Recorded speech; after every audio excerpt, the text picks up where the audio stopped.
নমস্কার। আজকে আমাদের স্টুডিওতে যিনি রয়েছেন তিনি কিন্তু আজকে একটা বিশেষ দিকের ওপরে আলোকপাত করবেন, যেটা আমাদের মহিলাদের ক্ষেত্রে অত্যন্ত গুরুত্বপূর্ণ হয়ে দাঁড়িয়েছে বর্তমান সময়, এবং সেই জন্যই বিশেষ দিকগুলো আজকে তুলে ধরবেন। রয়েছেন আমাদের সঙ্গে আজকে স্টুডিওতে ডাক্তার উজ্জ্বল আচার্য, তিনি একজন স্ত্রীরোগ বিশেষজ্ঞ। আপনাকে স্বাগত। নমস্কার। আজকে যে বিষয়টা নিয়ে আমাদের আলোচনা হবে সেই বিষয়টি পিসিওএস মানে পলিসিস্টিক ওভারিয়ান সিনড্রোম। এই বিষয় নিয়ে প্রথমেই যেটা জানতে চাইব যে পলিসিস্টিক ওভারিয়ান সিনড্রোম বলতে আমরা ঠিক কি বুঝি? খুবই গুরুত্বপূর্ণ প্রশ্ন। আজকে পলিসিস্টিক ওভারিয়ান সিনড্রোম বা পিসিওএস কিন্তু একটা মহিলাদের মধ্যে একটা বলা যায় জ্বলন্ত সমস্যা। কেননা দেখা যায় এই মুহূর্তে ভারতে প্রতি 5 জনের মধ্যে একজন মহিলা কিন্তু এই পলিসিস্টিক ওভারিয়ান সিনড্রোমে ভুগছেন, এবং এটা একটা বড় কারণ হয়ে দাঁড়িয়েছে বন্ধ্যাত্বের। আচ্ছা, পলিসিস্টিক কথাটার মধ্যে রয়ে গেছে, পলি কথার অর্থ হচ্ছে বহু, সিস্ট মানে হচ্ছে জলভর্তি থলি। অর্থাৎ সাধারণভাবে যে টিউমার বলতে আমরা যা বুঝি সেটা কিন্তু পলিসিস্টিক ওভারিয়ান সিনড্রোম মানে নয়। এখানে কি হচ্ছে যে ওভারিতে অনেকগুলো ছোট ছোট জলভর্তি থলি থাকছে, যে কারণে তার একটা মেয়েদের একটা সমস্যা তৈরি হচ্ছে যে পরিণত ফলিকল তৈরি হচ্ছে না। সেজন্য কি হচ্ছে, তাদের ডিম্বাণু নির্গত হচ্ছে না, এবং পিরিয়ডের একটা অনিয়মিত একটা পিরিয়ড হচ্ছে, কারো ক্ষেত্রে স্ক্যান্টি হচ্ছে, অর্থাৎ কারো পিরিয়ড অনিয়মিত হচ্ছে, কারো কম পরিমাণে হচ্ছে, আবার অনেকের ক্ষেত্রে হচ্ছেই না, যে কারণে তাদের মধ্যে দেখা যাচ্ছে ইনফার্টিলিটি। তার সাথে অন্য উপসর্গ থাকে। এই পলিসিস্টিক ওভারিয়ান সিনড্রোমে যে সিস্টগুলো থাকে সেটা কিন্তু অন্য হরমোনের সঙ্গে মানে ইস্ট্রোজেন প্রজেস্টেরনের সঙ্গে একটা মেল হরমোন টেস্টোস্টেরন নির্গত করে, যে কারণে মেয়েদের মধ্যে দেখা যাচ্ছে যে তাদের মেদ হচ্ছে, তাদের হচ্ছে একটা অ্যাকান্থোসিস ন্যাগ্রিকান্স বলে একটা কথা আছে, যেটা হচ্ছে গলার পেছনে, বগলে, বিভিন্ন জায়গায়, হাঁটুতে একটা লালচে দাগ হচ্ছে, এবং তাদের কিন্তু শরীরের বিভিন্ন জায়গায়, মুখে এবং নানা জায়গায় কিন্তু রোম হচ্ছে, যাকে বলে হার্সুটিজম। এই সমস্যাগুলো কিন্তু পলিসিস্টিক ওভারিয়ান সিনড্রোমে দেখা যাচ্ছে। দেখুন, এইটা তো আমরা মাঝে মাঝেই আমরা শুনি যে অল্প বয়স থেকে অনেকের পিরিয়ডের সমস্যা হচ্ছে, কয়েকদিন হচ্ছে না, বেশি হচ্ছে, প্রচণ্ড পেটে ব্যথা হচ্ছে, এত ব্যথা যে তাকে পেন কিলার খেয়ে স্বাভাবিক জীবনে এক ছন্দে থাকতে হচ্ছে। এগুলো অনেক রকম বিষয় রয়েছে, এবং সেই বিষয় থেকে স্পেসিফিকভাবে আমি বুঝবো কি করে যে কি কি উপসর্গ বা কি কারণ দেখলে আমাদের বুঝতে হবে যে আমরা বা তিনি পলিসিস্টিক ওভারিয়ান সিনড্রোম এই রোগে ভুগছেন? একজন হচ্ছে, এটা যেহেতু 15 থেকে 45 অর্থাৎ রিপ্রোডাক্টিভ এজ গ্রুপের একজন মহিলা, যার হচ্ছে অনিয়মিত ঋতুস্রাব হয়, বেশি দিন অন্তর ঋতুস্রাব হয়, বা ঋতুস্রাব বন্ধ হয়ে গেছে, শরীরে অত্যধিক লোম বিভিন্ন জায়গায় গজিয়েছে, এবং পলিসিস্টিক ওভারি যদি তার আল্ট্রাসোনোগ্রাফিতে ধরা পড়ে, এই 3টি বৈশিষ্ট্যের মধ্যে যে কোনো 2টি বৈশিষ্ট্য থাকলে, এবং তার দেখা যাচ্ছে যে তিনি যখন আমাদের কাছে আসছেন, সন্তান ধারণ হচ্ছে না, তখন কিন্তু আমরা এই উপসর্গগুলো দেখতে পাচ্ছি। তখন আমরা দেখছি যে তিনি পলিসিস্টিক ওভারিতে ভুগছেন। স্পেসিফিকভাবে এটা কি বোঝা যেতে পারে যে অল্প বয়স থেকেই যখন পিরিয়ড শুরু হচ্ছে, আর সাধারণত 10-11 বছর বয়স থেকেই, যে এই সিমটমগুলো আমরা ছোট থেকে দেখছি, সুতরাং এই বিষয়ে আমাদের একটু বেশি সজাগ হতে হবে? খুবই সুন্দর প্রশ্ন। যে একটা হচ্ছে, ঠিকই বলেছেন যে বয়ঃসন্ধিকাল, অর্থাৎ কম বয়সী মেয়েদের মধ্যে যে এই উপসর্গ, কী কী উপসর্গ আমরা দেখলে বুঝতে পারবো সেও পলিসিস্টিক ওভারিতে আক্রান্ত কিনা। একটা বয়ঃসন্ধিকাল বলতে 10 থেকে 19 বছর বোঝায়। ভারতে এই বয়সী মেয়েরা প্রায় দেখা যাচ্ছে 9 থেকে 36% কিন্তু পিসিওএসে আক্রান্ত। ওভারি এক্ষেত্রে স্ত্রী হরমোন যেটা হয় ইস্ট্রোজেন প্রজেস্টেরন, তার সাথে সাথে অতিরিক্ত পুরুষ হরমোন টেস্টোস্টেরন ক্ষরণ করে, যা অনিয়মিত ঋতুস্রাব, অবাঞ্ছিত রোম এবং ব্রণের কারণ হয়ে দাঁড়ায়। তাহলে এক্ষেত্রে কিন্তু আমরা যেমন বয়স্কদের বুঝতে পারি আল্ট্রাসোনোগ্রাফি করে, তার হচ্ছে পলিসিস্টিক ওভারি রয়েছে, কেন ওভারি বড় হয়ে যায়, তার গায়ে অনেকগুলো সুসজ্জিত সিস্ট তৈরি হয়, যেগুলো হচ্ছে আল্ট্রাসোনোগ্রাফিতে বোঝা যায় 9 থেকে 12 মিলিমিটার পর্যন্ত সিস্টগুলো হতে পারে। বাচ্চাদের ক্ষেত্রে কিন্তু এই আল্ট্রাসোনোগ্রাফি করে সেটা ধরা হয় না। তাদের কি হয়, এদের হচ্ছে ওভারির কর্মহীনতা এবং হচ্ছে অ্যান্ড্রোজেনের প্রভাব, এই দুটো কিন্তু কিশোরীদের মধ্যে আমরা দেখে বুঝতে পারি। তাহলে সেটা আমরা কি করে বুঝতে পারবো?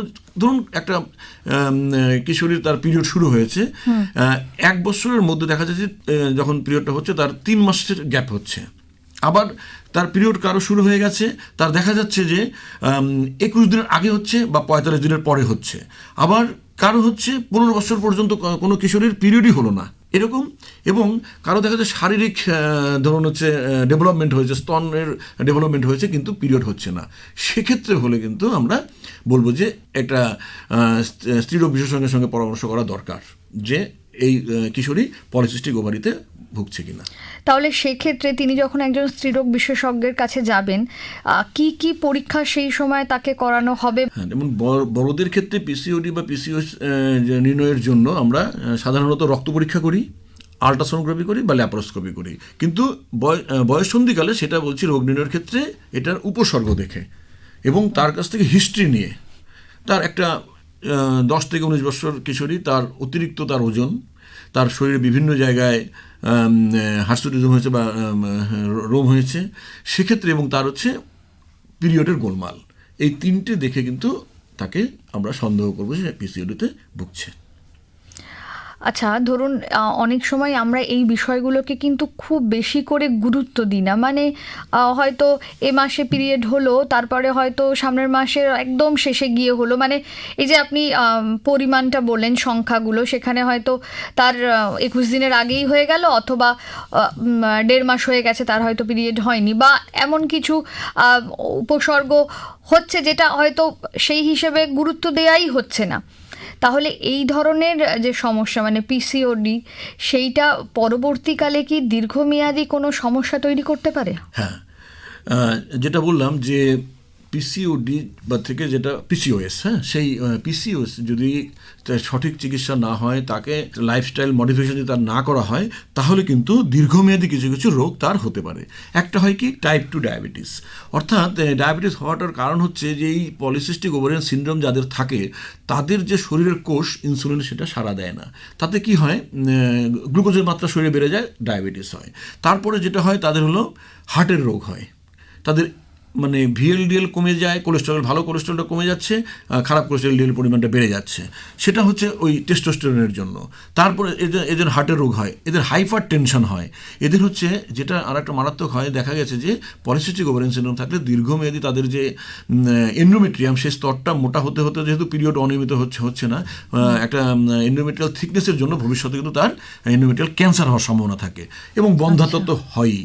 তারপরে এখন যেটা আমরা দেখি যে তাদের হলো এই মুহূর্তে অনেকেই অবসাদ বা তো ডিপ্রেশনে ভুগছেন, অ্যাংজাইটিতে ভুগছেন, এইগুলো কিন্তু দীর্ঘমেয়াদী একটা সমস্যা তৈরি করে এবং শরীরে নানা রকম বিপাকীয় সমস্যা তার তৈরি হয়। পিসিওএস রয়েছে, তারপরেও তিনি হয়তো সন্তান ধারণ করলেন, সেটা ক্ষেত্রে কি কি অসুবিধা হতে পারে? পিসিওএস তো একটা বললাম যে বন্ধ্যাত্বের বড় কারণ, তখন ডাক্তারবাবুরা তাকে কিছু জীবনযাত্রার পরিবর্তনের কথা বলেন, খাদ্য তালিকা করে দেন, তারপরে হচ্ছে কিছু ওষুধ প্রেসক্রাইব করেন, এবং তার যেহেতু ওভুলেশন হয় না, ওভুলেশন ইন্ডাকশন যে ড্রাগ আছে, ওভুলেশনের জন্য যে ড্রাগ, সেগুলো দেওয়ার পরে তার কিন্তু সন্তান আসে, এবং সেই সন্তান যখন আসেন তার কিন্তু কিছু গর্ভধারণের পরে আর কি, গর্ভবতী অবস্থা তার সমস্যা কী হতে পারে, এক হতে পারে মিসক্যারেজ হয়ে যেতে পারে, দেখা যায় সময়ের আগে প্রসব হয়ে যেতে পারে, এবং এই যে গর্ভবতী তার প্রেশার বেড়ে যেতে পারে, প্রি এক্লাম্পসিয়া হতে পারে, এবং বলে যে প্রিম্যাচিওর রাপচার অফ মেমব্রেন, অত সময়ের আগে তার জলটা ভেঙে গেল। এই সমস্যাগুলো কিন্তু পিসিওএস মহিলা গর্ভবতী হলে তার দেখা দিতে পারে। আপনি এক্ষুনি বললেন মানে লাইফস্টাইল চেঞ্জটা তার মানে ভীষণ জরুরি। হ্যাঁ, জীবনযাত্রার পরিবর্তন, লাইফস্টাইল মডিফিকেশনের বিশাল একটা ভূমিকা রয়েছে। যে এখানে যেটা করতে হয় যে নিয়মিত একটা এক্সারসাইজ দরকার, একটা একঘেয়েমি জীবন বা বসে থাকা, এক্ষেত্রে অর্থাৎ ওজন কমানোটা, আমি বলছি যে লাইফস্টাইল মডিফিকেশন করে ওজন কমানোটা খুবই গুরুত্বপূর্ণ। ওজন যদি 10% কেউ কমাতে পারেন, তাহলে কিন্তু তার এই যে দীর্ঘমেয়াদী জটিলতাগুলো বললাম সেগুলো থেকে যেমন রেহাই পাবেন, এবং তার কিন্তু গর্ভধারণের কোনো সমস্যা হবে না, এবং হচ্ছে ধরুন খাদ্য তালিকা, তাকে হচ্ছে বাইরের কোনো ভাজাভুজি বা কোনো কার্বোহাইড্রেট বেশি খাওয়া যাবে না, আয়রন সমৃদ্ধ খাবার খেতে হবে, ম্যাগনেসিয়াম সমৃদ্ধ খাবার খেতে হবে, এবং ফলমূল, শাকসবজি এগুলো একটু বেশি পরিমাণে খেতে হবে, এবং ধরুন প্রসেসড ফুড, তারপর হচ্ছে প্যাকেজড ফুড, এইগুলো আর কি কিন্তু খাওয়া যাবে না। Cake, pastry, cold drinks, ice cream, এইগুলো থেকে, বার্গার, এগুলো থেকে কিন্তু তাকে সরে আসতে হবে। এবং ধরুন হচ্ছে যারা কফি খান তাদেরকে কফির পরিমাণটা কমাতে হবে, এবং হচ্ছে দুগ্ধ জাতীয় যা খাবার আছে সেগুলো থেকে কিন্তু তাকে দূরে থাকতে হবে। রেড মিট কখনোই খাওয়া যাবে না। এই ব্যাপারগুলো যদি তিনি ডাক্তারবাবুর পরামর্শ মেনে চলেন এবং খাদ্য তালিকা তৈরি করে নেন, তাহলে কিন্তু তার হচ্ছে, এবং নিয়মিত এক্সারসাইজ, এটা কিন্তু খুবই গুরুত্বপূর্ণ। তার মানে ধরুন ছোটবেলা থেকেই এই নিয়মগুলো যদি মেনে চলা যায়, তাহলে এই পিসিওএস এই রোগ থেকে সাধারণত একটু দূরে থাকা যেতে পারে। হ্যাঁ, ঠিকই বলেছেন। ইদানিং তো যেমন ফাস্ট ফুড, হ্যাঁ, এটা টিনেজ গ্রুপের মধ্যে প্রচণ্ড পরিমাণে তাদের আসক্তি আছে, এবং তারা মোবাইলেও আসক্তি থাকে। তারা বাইরে খেলাধুলা থেকে নিজেদেরকে গুটিয়ে নিয়েছে, এক্সারসাইজ থেকে গুটিয়ে নিয়েছে। এই সময়ে যদি তারা একটু ডাক্তার, ধরুন কোনো একটা পিসিওডিকে প্রিভেন্ট করার জন্য, বা কারো কোনো একটা কিশোরীর মধ্যে কিছু উপসর্গ দেখা দিয়েছে, এই আমি তো প্রথমে বলে দিলাম কোন কোন উপসর্গ কিশোরীদের মধ্যে দেখা দেয়, সেই ক্ষেত্রে মা বাবার উচিত একজন সাইকোলজিস্ট কিংবা সাইকিয়াট্রিস্টের সঙ্গে যোগাযোগ করা তার মেয়েকে নিয়ে। কারণ হচ্ছে প্রায় 36 to 45% ক্ষেত্রে কারো অ্যাংজাইটি হয়, কারো ডিপ্রেশন হয়, কারো ইটিং ডিসঅর্ডার হয়, anorexia nervosa, bulimia nervosa, sleep disorder হয়, ঘুম ঠিকমতো হয় না, এবং হচ্ছে শরীরে মেদ জমে যায়, স্লিপ অ্যাপনিয়া হয়। এই জিনিসগুলো কিন্তু তারা কিন্তু প্রতিরোধ করতে পারে। আচ্ছা, এই পিসিওএস এর যা যা উপসর্গ আপনি বললেন, যা যা কারণ বললেন, আর যা যা লক্ষণ আমরা দেখছি, এটা কি আর কোনো রোগের সাথে গুলিয়ে ফেলা যেতে পারে, এরকম আছে? হ্যাঁ, ধরুন কারো থাইরয়েডের সমস্যা আছে, হাইপোথাইরয়েডিজম, কনজেনিটাল অ্যাড্রাল হাইপারপ্লেসিয়া বা প্রোল্যাক্টোনিমিয়া, এই রোগগুলো কিন্তু একই রকম উপসর্গ নিয়ে পিসিওএস এর মতোই উপসর্গ তাদের মধ্যে থাকে। কিন্তু তাকে তাহলে আমরা আলাদা করবো কী করে? তখন আমরা থাইরয়েড টেস্ট করব, রক্ত পরীক্ষা, কর্টিসল আছে কি না, ইস্ট্রোজেন, প্রজেস্টেরন, এলএইচ, এফএইচ, এই টেস্টগুলো করে আমরা কিন্তু বুঝতে পারবো যে এটা আদৌ অন্য কোনো রোগ না পিসিওএস। থাইরয়েড বা সুগার, এই ধরনের রোগগুলো তো এখন ঘরে ঘরে রয়েছে।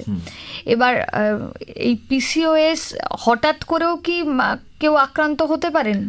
না, হঠাৎ করে বলতে বললাম যে প্রথমেই যে অনেকে পিসিওএস বা পিসিওডি যেটা হচ্ছে, এটা কিন্তু মানে বিজ্ঞানীরা দেখেছেন যে একই পরিবারের, মানে যদি কারো হিস্ট্রি থাকে, বংশের কারো আছে, এটা এই জন্য অনেকে বলেন যে এটা একটু বংশগত বা জিনগত, ঠিক আছে, তার মধ্যে কিছু হরমোনাল ইমব্যালেন্স থাকে। কাজে এটা হঠাৎ করে হওয়ার মতো নয়। আজকে মনে করুন তার একটা বংশগত সমস্যাই পিসিওডি রয়ে গেছে, তাদের ক্ষেত্রে কিন্তু এটা দেখা দিতে পারে। হঠাৎ করে যে কারো হবে সেটা নয়, কিন্তু তারা যদি শুরু থেকে এই শরীরের মেদটা কমাতে পারে, ওজনটা কমাতে পারে, এবং হচ্ছে খাবার দাবারগুলো কন্ট্রোল করতে পারে, তাদের কিন্তু এই পিসিওডি অবধি থাকতে পারবে। কেন পিসিওডি একটা এবং পিসিওএস দুটোর মধ্যে পার্থক্য আছে। পিসিওডি হচ্ছে একটা কম সমস্যাযুক্ত সমস্যা, আর ওই পিসিওএস হচ্ছে মারাত্মক একটা সমস্যা। অর্থাৎ পিসিওডিতে শুধুমাত্র ওভারি আক্রান্ত থাকছে, আর পিসিওএসে ওভারির সঙ্গে সঙ্গে হরমোনাল ইমব্যালেন্স এবং অন্যান্য সিস্টেমগুলোও আক্রান্ত থাকছে। কাজেই এই দুটোর মধ্যে পার্থক্য রয়েছে। এটা তো মানে জীবনযাত্রার যে মান, সেটাকে একটু উন্নত করলে যেমন আমরা রোগ থেকে বেরিয়ে আসতে পারি, তেমন অবশ্যই এটা একটা নির্দিষ্ট চিকিৎসা প্রোটোকলও আছে। হ্যাঁ, সেটা নিয়ে যদি একটু বলেন। হ্যাঁ, এটার চিকিৎসা প্রথমেই যেটা ডাক্তারবাবুরা যেটা করেন, প্রথমেই পেশেন্ট এলে তার প্রথমে হিস্ট্রি নেন, তার রোগ নির্ণয় করার জন্য বিভিন্ন ইনভেস্টিগেশন করেন, করে তাকে একটা এখন অনেক রকমের ওষুধ রয়েছে। এক হচ্ছে প্রথমে তার মেদ কমানোর জন্য যে অ্যান্টিওবেসিটি ড্রাগ, সেটা প্রয়োগ করা হতে পারে। মেটফরমিন জাতীয় ওষুধ প্রয়োগ করা হয়। ওভুলেশন ইন্ডাকশন যে করার জন্য ওষুধ, সেটা প্রয়োগ করা হয়। এবং তার হচ্ছে জীবনযাত্রার পরিবর্তন করার কথা বলা হয়, এবং খাদ্য তালিকা তৈরি করে দেওয়া হয়। এইগুলো যদি করে কোনো পেশেন্ট যদি ডাক্তারবাবুর পরামর্শ মতো চলেন, তাহলে কিন্তু যেমন থাইরয়েডের সমস্যা বা ডায়াবেটিসের সমস্যা, এটা যেমন টোটাল নির্মূল হয় না, কিন্তু পিসিওডিও কিন্তু বা পিসিওএস কিন্তু টোটাল নির্মূল হবে না, কিন্তু তার উপসর্গগুলো থেকে তিনি মুক্তি পেতে পারবেন। আচ্ছা, এখানে আইভিএফ এটা কি একটা গুরুত্বপূর্ণ ভূমিকা নিতে পারে? কারণ বারবারই আপনি বলছেন যে পিসিওএস থাকলে কিন্তু গর্ভবতী হওয়াটা একটা চ্যালেঞ্জের বিষয়। পিসিওডি বা পিসিওএস হচ্ছে গর্ভধারণের মানে এখন একটা বন্ধ্যাত্বের বড় কারণ। কাজেই কিন্তু যদি পিসিওডি হয় সামান্য চিকিৎসাতেই তার হচ্ছে বাচ্চা সে নিতে পারেন, কিন্তু যদি পিসিওএস থাকেন সেক্ষেত্রে বাচ্চা নেওয়াতে একটা সমস্যা হয়। দেখা গেল যে ডাক্তারবাবুরা প্রথমে তবুও তাকে বিভিন্ন রকমের ড্রাগ প্রয়োগ করে গর্ভধারণের চেষ্টা করবেন। যদি সেটা সফল না হয় তখন কিন্তু আইভিএফ পদ্ধতিতে ভালো সাড়া পাওয়া যায়। তবে আইভিএফই কিন্তু পিসিওএসের একমাত্র চিকিৎসা নয়। আগে ডাক্তারবাবুরা ওষুধ প্রয়োগ করে তার গর্ভধারণের চেষ্টা মানে করবেন। ওটা একেবারে শেষ পর্যায়ে এসে করা হ্যাঁ, হয়, যদি ওষুধ বা অন্যান্য চিকিৎসায় তিনি সাড়া না দেন। হ্যাঁ করে, তখন সেক্ষেত্রে ডাক্তারবাবুরা আইভিএফ এর কথা বলেন, আইভিএফে ভালো সাড়া পাওয়া যায়। আচ্ছা, এই যে বারবারই আপনি ওজন কমানোর কথার উপরে একটা গুরুত্ব দিচ্ছেন, এই ওজন কমানোটা আলাদা করে তো এমনিতে প্রত্যেক মানুষেরই ওজনকে নিয়ন্ত্রণে রাখা উচিত, কিন্তু এই পলিসিস্টিক ওভারিয়ান সিনড্রোমের ক্ষেত্রে বারবার আপনি ওজন কমানোর উপর গুরুত্ব কেন দিচ্ছেন? একটা কথা বলছি যে এই ক্ষেত্রে যে আমাদের বেশি ওজন সেটা যার থাকছে তার কিন্তু অতিরিক্ত পরিমাণে পুরুষ হরমোন বা টেস্টোস্টেরন নির্গত হচ্ছে, যেটা হচ্ছে ইনফার্টিলিটি করার জন্য দায়ী। তাদের কি হচ্ছে, অনিয়মিত ওভুলেশন হচ্ছে, ওভুলেশন সময় মতো হচ্ছে না। ওভুলেশন সময় মতো না হলে তার হচ্ছে গর্ভধারণ হচ্ছে না। কাজেই এটা একটা পিসিওএস হচ্ছে এই সময়ের একটা বন্ধ্যাত্বের একটা জ্বলন্ত সমস্যা। সেখান থেকে মুক্তি পাওয়ার জন্য এবং পিসিওডি থাকলে বা পিসিওএস থাকলে দেখছি আমরা ওজনও মানে একটা রেজিস্ট্যান্স হয়ে যায়, কমতে চায় না। কাজেই নানা রকম এক্সারসাইজ করে খাদ্য তালিকা তৈরি করে তার কিন্তু ওজনটা কমালে এই পিসিওএস এর উপসর্গগুলো থেকে তিনি নিষ্কৃতি পেতে পারেন। এই জন্য আমরা বারে বারে বলি যে জীবনযাত্রার পরিবর্তন করে খাদ্য তালিকা নির্ণয় করে ডায়েট কন্ট্রোল করে আপনারা ওজন কমানোর চেষ্টা করুন। যদি এবং এমন নয় যে যার প্রচুর 50% কমাতে হবে বা 20%, 10% ওজন কমানোই যথেষ্ট। ধরুন বয়ঃসন্ধিকালটা তো একটা খুব চ্যালেঞ্জের, কারণ এই সময় প্রচুর পড়াশোনার চাপ থাকে। এই যে ওজন কমানোর কথা বললেন, এই সময় একটুখানি খিদে টিদেও তো বেশি পায়, মানে স্বাভাবিকভাবে ওজন কমাতে গেলে সব কিছুকেই নিয়ন্ত্রণ করতে হয়। তাহলে আপনারা ডাক্তারবাবুরা কিভাবে এই বয়ঃসন্ধিকালে যারা পলিসিস্টিক ওভারিয়ান সিনড্রোমে আক্রান্ত হচ্ছে তাদের কিভাবে আপনারা নির্ণয় করেন, বা সেক্ষেত্রে চিকিৎসা পদ্ধতিটাই বা কী? আমি আগে বলেছি যে নির্ণয় করার ক্ষেত্রে এখানে বয়স্কদের ক্ষেত্রে যেমন আলট্রাসোনোগ্রাফি করার প্রয়োজন হয় বা আলট্রাসোনোগ্রাফি করে ধরা পড়ে, বয়ঃসন্ধিকালে সেটার কোনো কিন্তু নিয়ম নেই যে আলট্রাসোনোগ্রাফি তাকে ধরা পড়বে। কারণ অনেক সময় কিশোরীদের যে আলট্রাসোনোগ্রাফি করা হয় সেক্ষেত্রে অনেক মেয়েরই সিস্ট দেখা দেয়, সেটা কিন্তু পলিসিস্টিক ওভারিয়ান সিনড্রোম নয়। সেক্ষেত্রে মা বাবার একটা উদ্বিগ্নতা নিয়ে ডাক্তারবাবুর কাছে আসেন, হয়তো অন্য কোনো কারণে পেট ব্যথার কারণে আল্ট্রাসাউন্ড করিয়েছে, তাকে বলেছে এটা পলিসিস্টিক ওভারিয়ান ডিজিজ, সেটা সঠিক নয়। সেক্ষেত্রে সেই সময় ইম্যাচিওর বা তুলনাভাবে পার্শিয়ালি ম্যাচিওর ফলিকল তার তৈরি হবেই। সেটা বয়স্কদের ক্ষেত্রে যদি ওই জিনিসটা প্রযোজ্য হয় তাহলে আমরা পিসিওডি বলবো।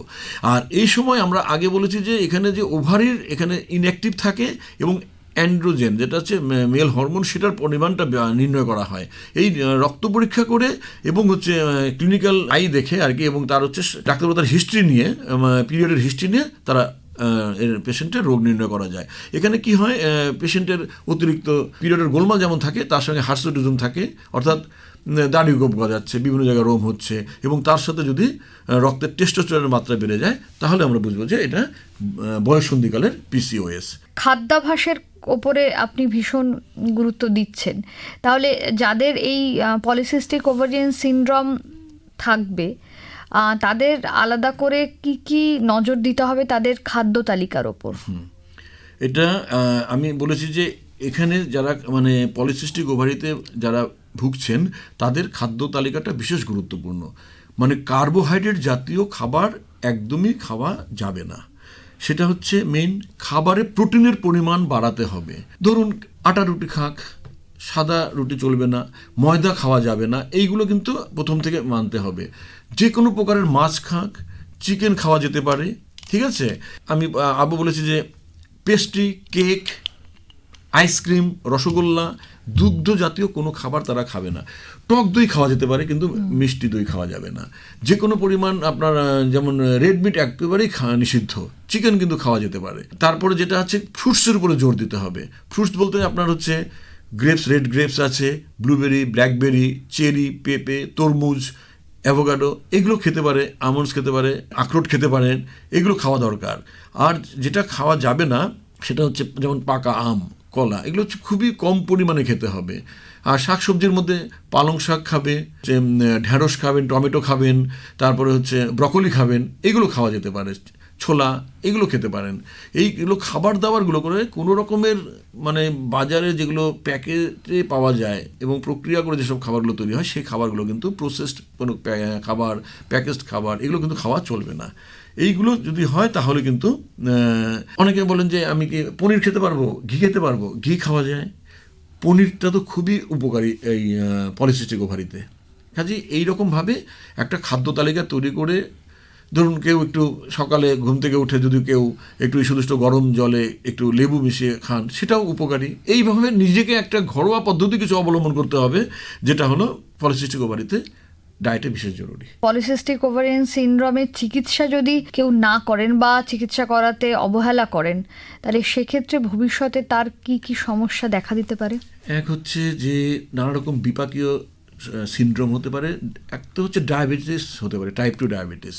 সেকেন্ড হচ্ছে তার প্রেশার বেড়ে যেতে পারে, হার্টের নানা রকম সমস্যা হতে পারে, এবং এন্ডোমেট্রিয়াল ক্যান্সার অর্থাৎ জরায়ুর ক্যান্সার হতে পারে, এবং বন্ধ্যাত্ব হতে পারে, স্লিপ অ্যাপনিয়া, মেন্টাল ডিপ্রেশন, এইরকম নানা রকম সমস্যায় সেই মহিলা কিন্তু ভুগতে পারেন যদি না তিনি সময় মতো পলিসিস্টিক ওভারির চিকিৎসা ঠিকমতো করেন। আচ্ছা, গর্ভাবস্থা এবং পিসিওএস, পলিসিস্টিক ওভারিয়ান সিনড্রোম, এই দুটোর মধ্যে কি সম্পর্ক রয়েছে? গর্ভাবস্থা এবং পিসিওএস, প্রথমে বলছি গর্ভাবস্থা মানে যদি যিনি গর্ভবতী হয়ে গেছেন, তাই তো, তাহলে সেক্ষেত্রে তার একটু সাবধানতা অবলম্বন করতে হবে।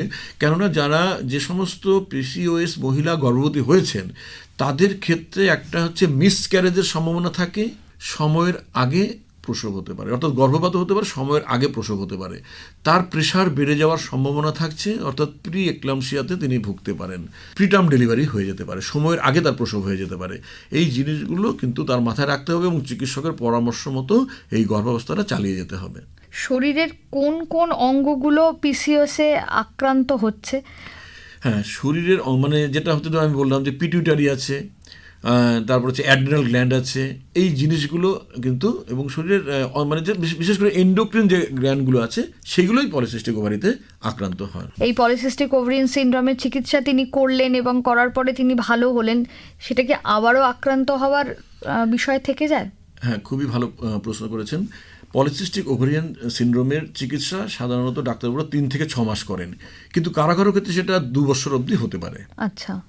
একবার যদি পলিসিস্টিক ওভারিতে আক্রান্ত হয়ে থাকেন, তারপরে তিনি যদি তার সেই নিয়ম কারণ যে কারণে তার হয়েছে, ডাক্তারবাবু যে সমস্ত তাকে উপদেশ বা পরামর্শ দিয়েছেন, যেটা বলেছিলাম লাইফস্টাইল মডিফিকেশান, তার হচ্ছে এক্সারসাইজ, ডায়েট কন্ট্রোল, এই যে ন্যূনতম যে ব্যাপারগুলো, এই জিনিসগুলো যদি ডাক্তারবাবুর পরামর্শ তো মেনে চলেন, তাহলে কিন্তু তার ভবিষ্যতে আর এই রোগটা ফিরে আসার কথা নয়।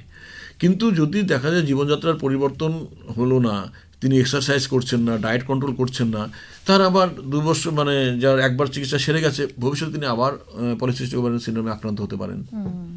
আর সব থেকে বড় কথা, এটা তো পুরোপুরি সারছে না, অর্থাৎ তার তো ডিজিজটা রয়ে গেছে, উপসর্গগুলো থেকে তিনি মুক্তি পাচ্ছেন। তার মানে তাকে যতদিন, এই যে আপনি বয়সের সীমাটা বললেন 45 বছর পর্যন্ত ওষুধটা তিনি খেয়ে যাবেন, ডাক্তারের পরামর্শ, তিনি হয়তো কাগজ 3 মাস দেবেন, তিনি হয়তো কাগজ 6 মাস দেবেন, কারো ক্ষেত্রে 2 বছর অবধি চলতে পারে। ওষুধ বন্ধ হয়ে গেল, তারপরে তাকে কিছু তার নিয়ম কানুনগুলো মেনে চলতে হবে। এবার দেখুন, আজকের যে পৃথিবী বা আজকের সময় দাঁড়িয়ে প্রত্যেক মানুষেরই প্রচণ্ড চাপ সব দিকে। তিনি গৃহবধূ হলে তার এক রকমের চাপ, তিনি যদি বাড়ি এবং কাজের জায়গা সামলাচ্ছেন তার অধিক আরও চাপ। এই সব চাপ মানে স্ট্রেস কি কোথাও আলাদা করে এই পলিসিস্টিক ওভারিয়ান সিনড্রোমের সাথে যুক্ত? অবশ্যই স্ট্রেস একটা মানে বড় কারণ হয়ে দাঁড়িয়েছে কিন্তু এই পলিসিস্টিক ওভারিয়ান সিনড্রোমের। কাজেই এই এখন যেটা বলেছেন যে এই সময়ের একটা সময়ের সঙ্গে তাল মেলাতে গেলে এবং অনেক রকম চাপের কারণে অনেক মহিলাই স্ট্রেসে আক্রান্ত হচ্ছেন। কাজেই এটা তো আমরা বলি যে অবশ্যই স্ট্রেসকে একটু পরিহার করতে হবে, যতটা সম্ভব স্ট্রেস থেকে দূরে থাকতে হবে।